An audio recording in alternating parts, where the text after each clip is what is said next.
हरे कृष्ण। पढ़ते हैं 70th number श्लोक दूसरे अध्याय का from Bhagavad Gita as it is.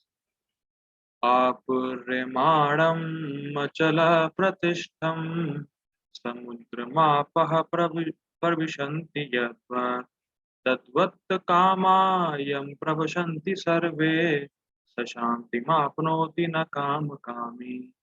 आपुर्यमाणम् अचल प्रतिष्ठम समुद्रमापः प्रविशन्ति यद्वा तदत्वकामायं प्रविशन्ति सर्वे स शान्तिमाप्नोति न कामकामी।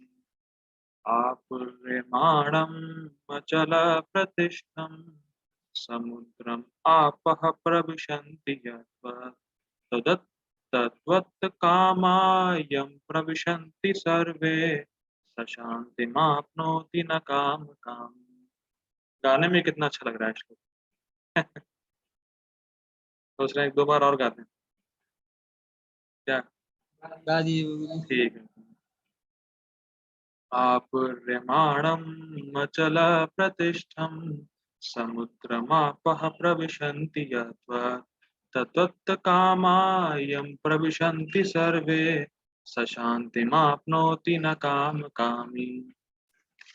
इसको मैंने इतनी बार क्यों गाया? क्योंकि अच्छा लग रहा है। गाने में अच्छा है इसलिए। नहीं प्रभु जी, ताकि गाने में तो अच्छा ही है, लेकिन हम लोग भी थोड़ा थोड़ा इसको बोलने का प्रयास कर लें, शायद इसलिए। ओके, इसलिए ठीक है। मैंने ये 2-3 बार इसलिए गाया क्योंकि ये सबको याद होना चाहिए फिलहाल ये श्लोक। एक तो इसलिए जब माता जी ने कहा कि हम लोग गा पाए, दूसरा गाने में अच्छा था, तीसरा ये बहुत इंपॉर्टेंट श्लोक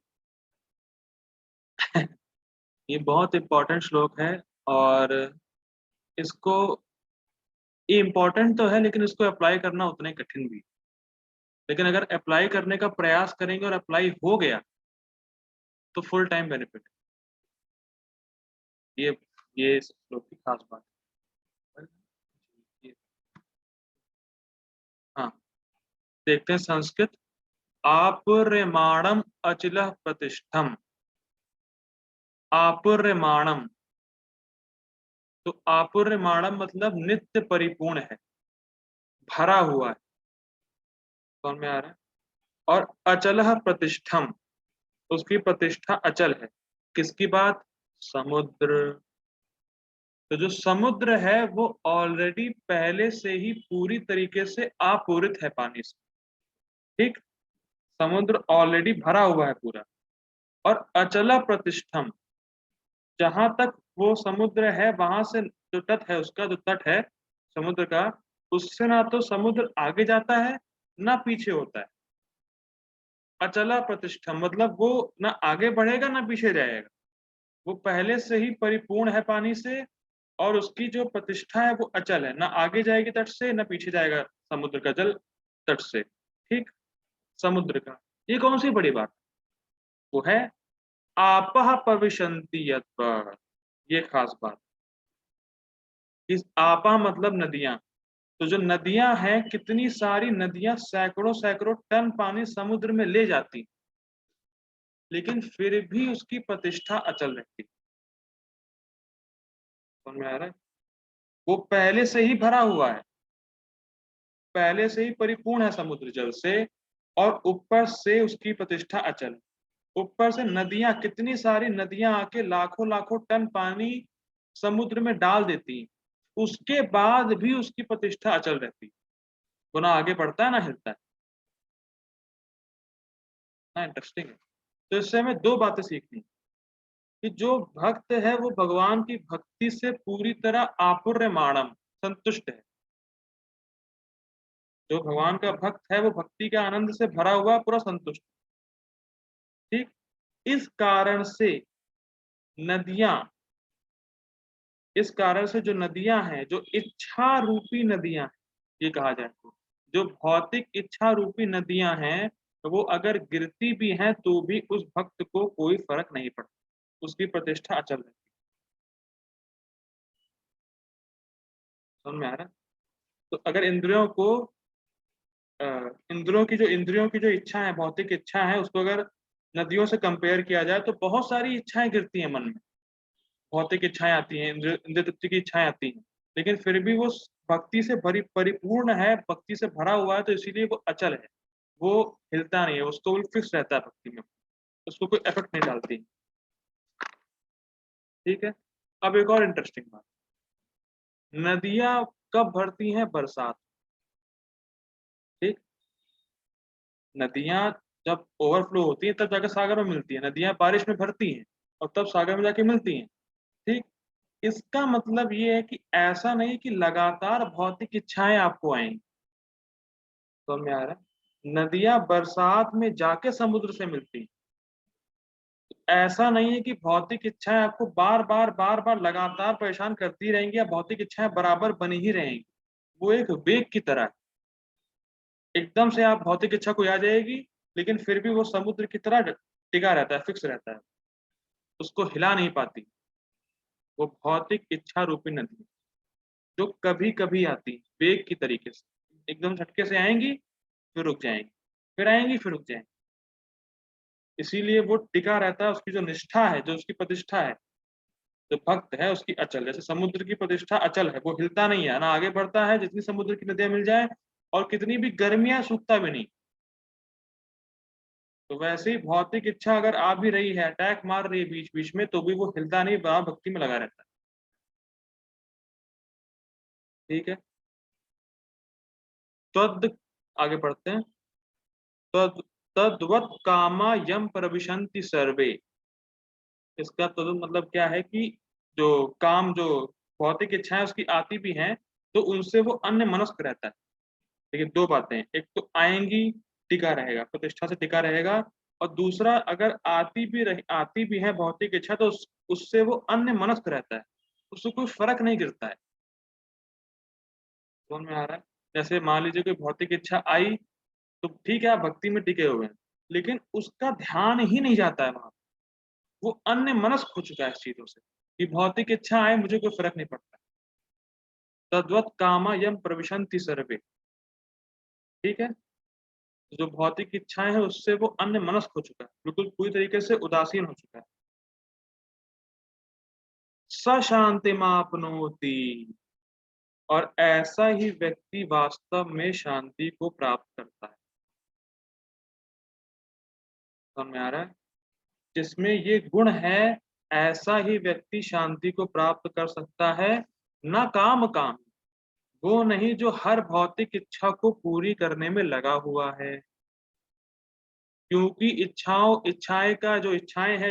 हैं, सॉरी क्या बोल दिया मैंने जो इच्छाएं हैं, दो बार बोल दिया। तो इच्छाओं का एक स्वभाव है कि वो कभी भी संतुष्ट नहीं होती। हरे कृष्णा प्रभु जी। प्रभु जी अगर कहीं आग जल रही है और मैं पेट्रोल कितना डालूं कि वो आग बुझ जाए? नहीं बुझेगी जल्दी, और बढ़ जाएगी। अरे प्रभु जी थोड़ी ना चीटिंग है प्रभु जी, हम बहुत पेट्रोल डालेंगे बुझ जाएगी वो आग। आग एक ऐसा ईंधन है जो आग को बढ़ाती है। अच्छा तो बात वही कि अगर आप एक इच्छा को पूरी करने जाएंगे तो दूसरी इच्छा पैदा हो जाएगी, तो आपकी इच्छाएं कभी समाप्त नहीं होंगी। और अगर आप हर इच्छा को पूरी करना चाहते हैं तो इच्छाएं तो कभी पूरी होंगी नहीं, तो आपको शांति कभी वास्तविक मिलेगी नहीं। और जहां शांति नहीं है उसके बिना सुख हो ही कह सकता है, ये हम लोगों ने पढ़ा। समझ में आ रहा है श्लोक?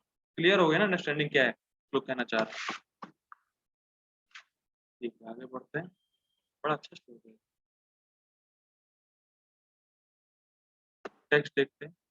जो पुरुष समुद्र में निरंतर प्रवेश करती रहने वाली नदियों के समान इच्छाओं के निरंतर प्रवाह से विचलित नहीं होता और जो सदैव स्थिर रहता है, स्थिर मतलब भक्ति में स्थिर रहता है, ठीक है ना, वही शांति प्राप्त कर सकता है। This is the only method, this is the only way. वह नहीं जो ऐसी इच्छाओं को तुष्ट करने की चेष्टा करता हो। ठीक है, मैंने बता दिया है, फिलहाल कोई दिक्कत नहीं होगी, अब सब क्लियर हो जाएगा, बस पढ़ना ही है। गीता भूषण टीका देखते हैं। इस श्लोक में भगवान पिछले श्लोक में कही हुई अवस्था को और स्पष्ट कर रहे हैं। कौन सी अवस्था? पिछला श्लोक क्या था? इसके ऊपर पढ़ा था। हाँ, प्रभु जी शांति पूर्ण शांति की ना दो दो स्टेज बताई गई थी बुद्धि की, कि इस मुनि के लिए जो रात है हाँ। हाँ, तो बेसिकली पॉइंट क्या है कि रात इसके लिए इसलिए कि उसकी इंद्रियां भोगों में नहीं जा रही हैं, तो उस अवस्था को बता रहा है और स्पष्ट कर रहा है उस अवस्था। वर्षा ऋतु से अपूरित होकर नदियां समुद्र में गिरती, जो स्वभाव से ही पूर्ण रहता है। समुद्र स्वभाव से ही भरा हुआ है पानी से, अपूर्ण मानम, परंतु फिर भी तट यथावत रहता है। न गर्मी आने की वजह से सूख जाता है, न नदियों के मिलने से वो आगे निकल जाता है, ऐसा नहीं होता। नदियां समुद्र में कोई भी परिवर्तन नहीं ला सकती।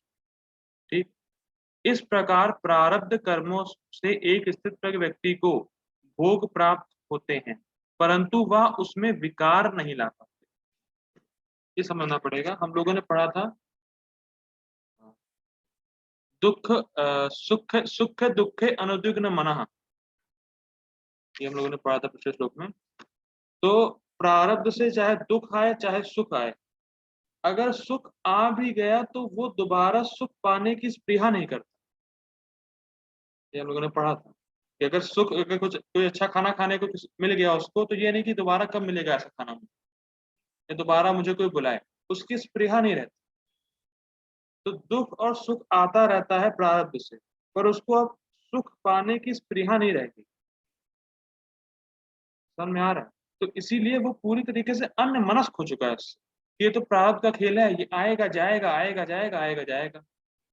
कोई भी भौतिक भोग मुझे संतुष्ट नहीं कर सकता है, ये उसको बिल्कुल फिक्स रहता है उस चीज कि कोई भी भौतिक भोग आत्मा को टच कर ही नहीं सकता। तो इसीलिए वो प्रारब्ध, अरे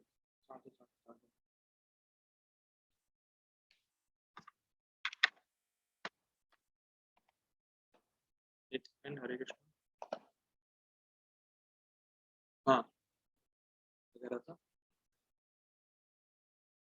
हाँ, तो आत्मा को टच नहीं कर सकता कोई भी भौतिक भोग। कुछ और भी पॉइंट, ठीक है। कोई भी भौतिक भोग आत्मा को टच नहीं कर सकता, इसीलिए वो जो है उससे, हाँ, मैं कहता प्रारब्ध की वजह से वो आएगा जाएगा आएगा जाएगा। तो और वो ये मानता है कि ये मेरे प्रारब्ध कर्मों का फल ही है, तो मुझे भोगना ही है। जब ये आना ही है और आत्मा को टच कर नहीं सकता, मैं तो आत्मा हूं, तो इसीलिए वो पूरी तरीके से अन्य मनस्क हो चुका होता है। उसको कोई फर्क नहीं पड़ता, आएगा जाएगा, इससे मेरा कोई संबंध ही नहीं, क्योंकि मैं तो आत्मा हूँ और आत्मा को ये जो चीजें हैं, विषय वासनाएं, विषय भोग जो प्रारब्ध से आ रहे हैं, वो मुझे टच नहीं कर सकते। ठीक है, इसीलिए उसमें कोई विकार नहीं ला पाते। जैसे नदियों के मिलने पे समुद्र पर विकार नहीं आता। ठीक है, ऐसा व्यक्ति शांति को प्राप्त होता है। आत्म के आनंद के अनुभूति करने के कारण स्थित प्रज्ञ व्यक्ति इंद्रियों के उनके विषयों से संपर्क होने पर भी अविकारी रहता है, परंतु जो विषय वस्तुओं की कामना रखता है वह कभी भी शांति नहीं प्राप्त कर सकता। इसका एग्जाम्पल हम लोगों ने दिया था कि अगर इंद्रिय विषयों में लगी हुई है भी, तो भी उसको फर्क नहीं पड़ रहा क्योंकि उसका मन भगवान में लगा हुआ है। जैसे दुर्वासा मुनि एग्जाम्पल दिया था, प्रभुपाद जी एग्जाम्पल दिया था, करदम मुनि एग्जाम्पल दिया था। तो वही बात हो रही है कि स्थित के व्यक्ति को अब आत्मा के आनंद की अनुभूति हो चुकी है, तो अगर इंद्रिय विषयों में लगी भी है सो कॉल्ड, फिर भी उसको इफेक्ट नहीं डाल पा रही, क्योंकि उसका मन आत्मा के आनंद में लगा है, उसका मन भगवान में लगा हुआ। ठीक है, तो जैसे हम लोगों ने देखा था एग्जाम्पल की, एक डांसर है, उसके ऊपर मटका रखा है सर पे, तो उसका ध्यान सिर्फ मटके के ऊपर है। तो कैसे डांस कर रहा है, क्या स्टेप्स हैं, उस पर उसका ध्यान नहीं है। जैसे एक बड़ा सिंपल एक स्टोरी है, मैं बता देता हूँ। एक बार नारद मुनि जनक महाराज जी के पास है। जनक महाराज कौन है प्रभु जी? तो जी दो है, लेकिन यहाँ राम जी की हो सकता हाँ, राम जी है। वाले, राम जी वाले कौन है? तो राम जी के पिताजी जनक महाराज। माता जी क्या ये सही बोल रहे हैं? राम जी के फादर हैं जनक महाराज? सॉरी वो जी, सॉरी वो सीता जी के, सीता हाँ, जी। हाँ करेक्ट हाँ, सीता जी के फादर हैं। करेक्ट। हाँ, तो प्रभु जी सब चेंज उल्टा सुल्टा कर देंगे प्रभु जी, कैसे होगा? ठीक है, नहीं, वो कंफ्यूज हो गए होंगे, नहीं याद हाँ, आ रहा होगा। तो सीता जी के फादर हैं। असल में क्या है कि जनक महाराज का उदाहरण भगवान भी देंगे 4th अध्याय में। तो नारद मुनि जब जनक महाराज के पास गए तो उन्होंने कहा कि आपसे बड़े बड़े सन्यासी भी दीक्षा लेने आते हैं, जो बड़े बड़े वैरागी हैं वो दीक्षा लेने आते हैं जनक महाराज के पास, जो कि गृहस्थ हैं जनक महाराज। तो एक वैरागी गृहस्थ दीक्षा ले रहा है तो बड़ा क्या कहते हैं, एस्टोनिशिंग है। तो नारद मुनि ने कहा कि ये कैसे, कि आप इतने भोगों के बीच रहते हुए भक्ति करते हैं और इतने भक्ति में प्रगाढ़ हैं कि वैरागी लोग आपसे दीक्षा लेने आ रहे हैं, ये कैसे कर लेते हैं। नारद मुनि ने जनक महाराज से पूछा। तो जनक महाराज ने कहा कि ठीक है, आपको एक काम करना होगा। उन्होंने एक कटोरी में दूध दिया। जनक महाराज ने एक कटोरी भर के, पूरी भरी हुई थी कटोरी दूध से, और नारद मुनि को दे दिया। कहा कि अब आपको इस कटोरी को लेके मेरे पूरे राज्य में घूमना है और मैं चलूंगा आपके साथ, आपको राज्य दिखाऊंगा और आप इस कटोरी को, दूध से भरी कटोरी को लेके आप चलिएगा। लेकिन शर्त इतनी सी है कि दूध का एक बूंद भी नहीं गिरना चाहिए। शर्त इतनी सी है कि कटोरी से दूध की एक बूंद नहीं गिरनी चाहिए भाई। बाकी मैं आपको राज्य दिखाऊंगा, पूरा अपना राज्य दिखाऊंगा, आप चलिएगा मेरे साथ। तो सुबह से शाम हो गई, दूध की कटोरी पकड़े पकड़े नारद मुनि घूमे पूरा राज्य। तो जनक महाराज जी ने पूछा एंड में, आपने क्या देखा मेरे राज्य में, आपको क्या अच्छा लगा।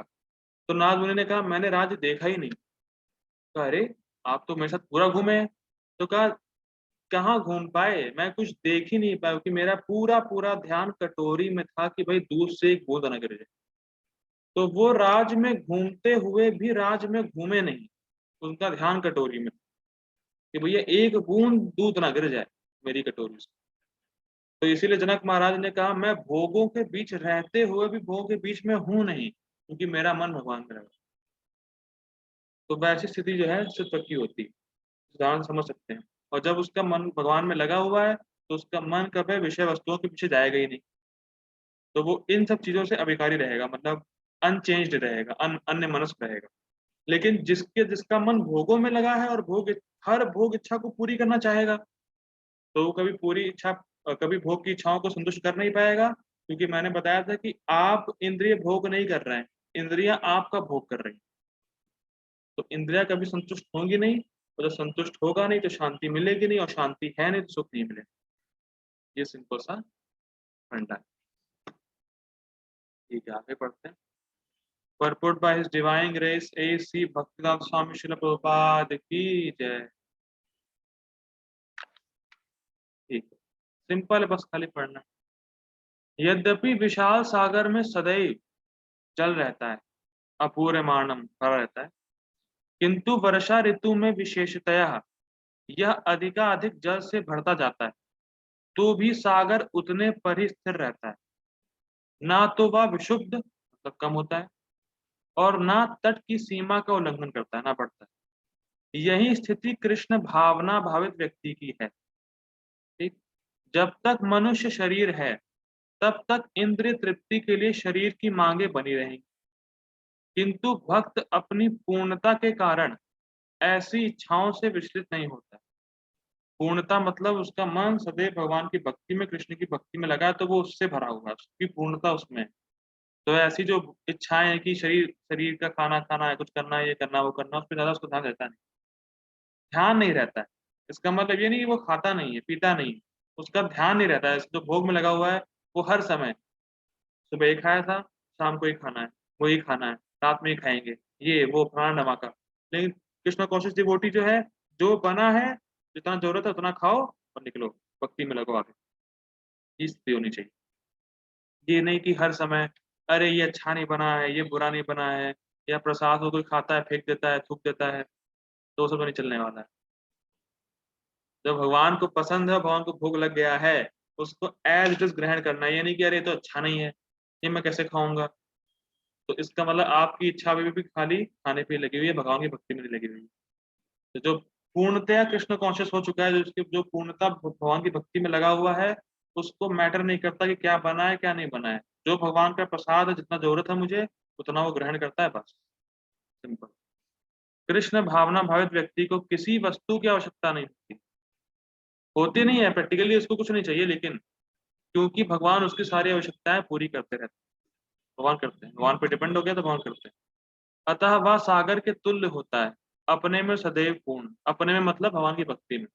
सागर में गिरने वाली नदियों के समान इच्छाएं उसके पास आ सकती हैं, किंतु वह अपने कार्य में स्थिर रहता है। ठीक है, कभी कभी आएंगी वेग के रूप में, और अगर आपने उस इच्छा पे क्रिया नहीं करी, धीरे धीरे धीरे धीरे वो कम हो जाएगी। ठीक है, और इंद्र तृप्ति की इच्छा से रंच भर भी विचलित नहीं होता, क्योंकि उसका मन भगवान में लगा हुआ है। वही वही सब सिद्धांत है।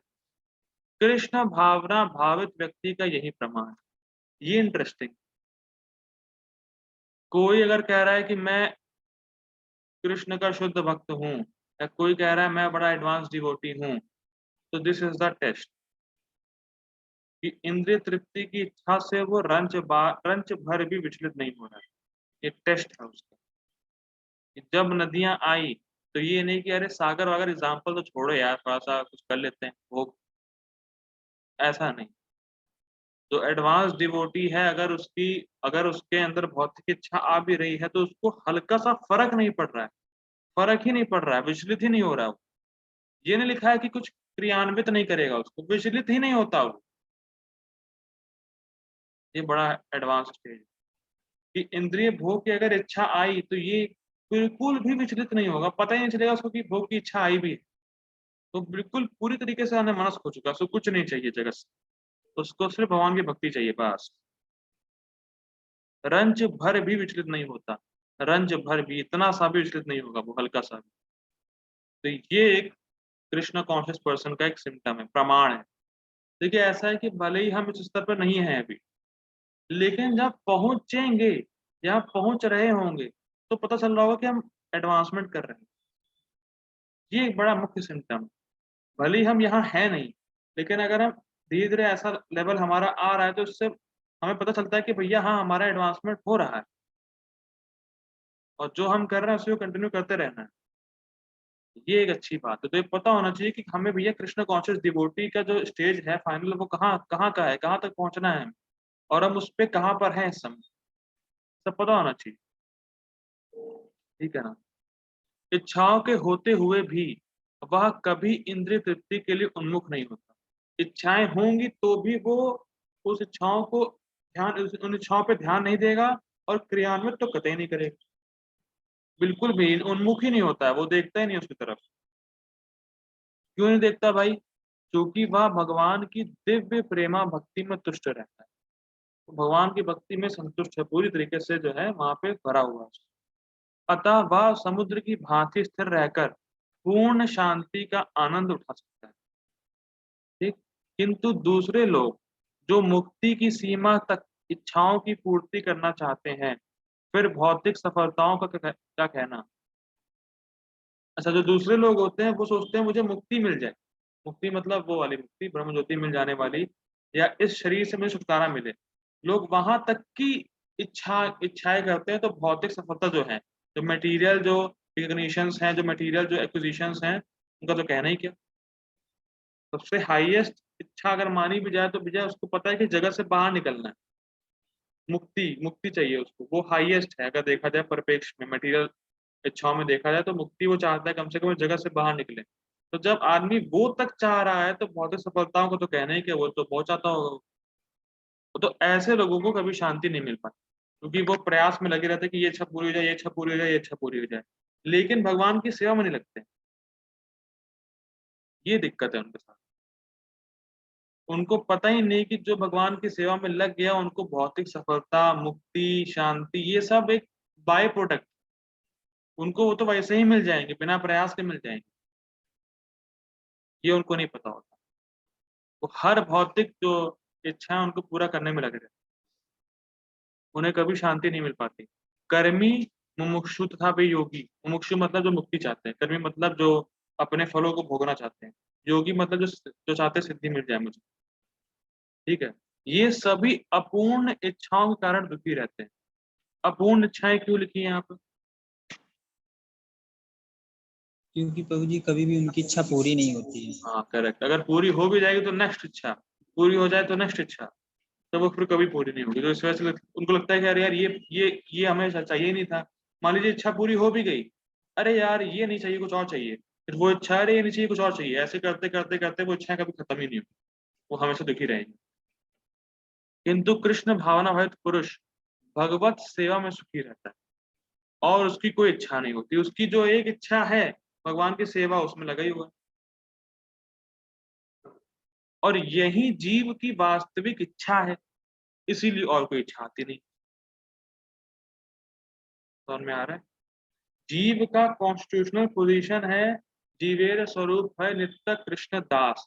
तो जब वो अपनी कॉन्स्टिट्यूशनल पोजीशन में स्थित हो गया तो उसको उसी में आनंद है, क्योंकि वो उसका स्वरूप ही वही है। समझ में आ रहा है? शक्कर आपको मीठी अच्छी ही लगेगी क्योंकि शक्कर मीठी होती ही है,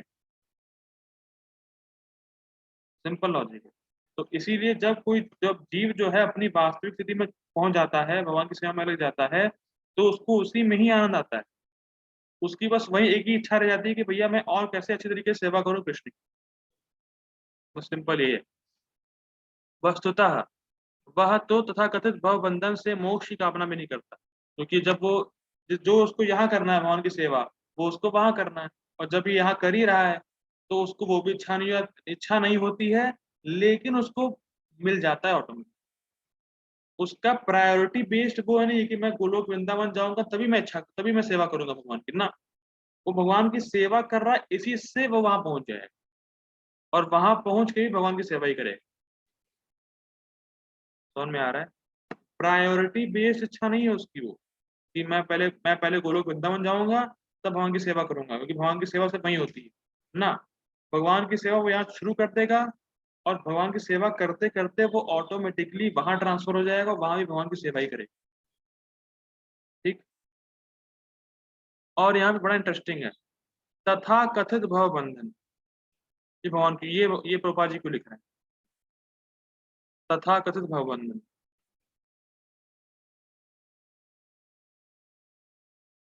तथा कथित मतलब जो लोग मोक्ष की कामना करते हैं कि हमें मिल जाए, वो असल में है नहीं है, मतलब सेवा की बात चल रही है ना यहाँ पे। ना सेवा की वो तो ठीक है, प्रभु देखिए। जी वो भौतिक संसार में होते हुए भी यहाँ का नहीं होता है। हाँ correct, yes this is the right answer. जो उसको वहां करना है वो जब यहाँ कर ही रहा है तो उसके बंधन कुछ है ही नहीं, उसको कोई बंधन नहीं है, क्योंकि उसने हर चीज को कृष्ण की सेवा में लगा दिया, सब चीज पिक्चराइज हो गई है। तो इस जगत का होते हुए भी जगत का है नहीं। कृष्ण के भक्तों की कोई भौतिक इच्छा नहीं रहती, इसलिए वह पूर्ण शांत रहते हैं। तो ये सिद्धांत हम लोग बड़ा सा सीख रहे हैं यहाँ पे, कि अगर किसी की भौतिक इच्छा है वो ठीक है, लेकिन अगर वो हर इच्छा को पूरी करने जाएगा तो कभी शांत नहीं हो पाएगा।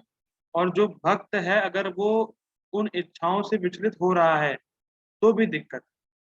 तो इसीलिए उसको चाहिए कि भगवान की सेवा की ही सिर्फ एकमात्र इच्छा करे, और जो भौतिक इच्छा आ भी रही है उसको निगलेक्ट करे, अन्य मनस्क हो जाए,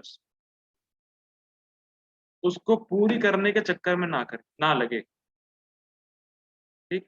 ये बड़ा हाई स्टेज है, लेकिन हम लोग प्रयास कर सकते हैं कि हाँ कोई भौतिक अगर इच्छा आ भी रही है तो हम उस पर कार्यान्वित ना हो, एक्टिविटी ना करें उसको, तो वो अपने आप धीरे धीरे धीरे धीरे समाप्त हो जाएगी।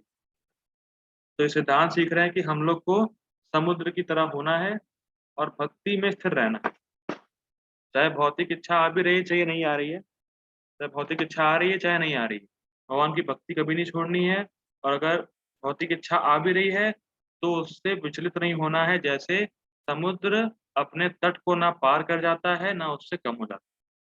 चाहे उसमें नदियां मिलें और चाहे वो सूख भी जाए, मतलब बहुत गर्मी पड़े इन द केस, तो भी वो सूखता नहीं। तो इसीलिए चाहे आपको ऐसा अपमान और मान मिले जो आपको सुखा दे, तो भी भक्ति करते रहना है। और चाहे आपको बहुत सुख आ रहा है, तथाकथित सुख आ रहे हैं, आपको इंद्रिय भोग खूब मिल रहे हैं प्रारब्ध से अपने, तो भी आपको भक्ति करते रहना है। ठीक है, ये सिद्धांत सीखना है। ये रुकते हैं फिर हम लोग यहीं पे, और कल हमारा दूसरा अध्याय समाप्त हो जाएगा और फिर तीसरा अध्याय शुरू करने का प्रयास करें। प्रभु जी कितने श्लोक हैं इसमें? 72 माता जी। अच्छा। आज 70 हो गया है, कल 2 ले लेंगे। दूसरा अध्याय समाप्त हो जाएगा। फिर तीसरा अध्याय छोटा है, फिर छोटे छोटे अध्याय हैं, फिर कोई दिक्कत नहीं होगी।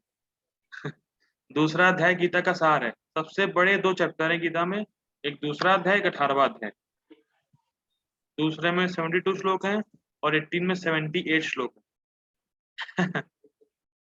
तो 18 चैप्टर का तो मतलब ये बहुत दूर है। फिलहाल मेरा प्रयास है कि आप लोग ऐसे निरंतर बने रहें इस गीता की श्रृंखला में, और बाकी हम लोग प्रयास करेंगे गीता को जीवन में उतारे कैसे, प्रैक्टिकल सीख लें इससे और बहुत डिटेल में गीता पढ़ने का प्रयास करेंगे। ठीक है, जगत गुरु श्रील प्रभुपाद की जय। जय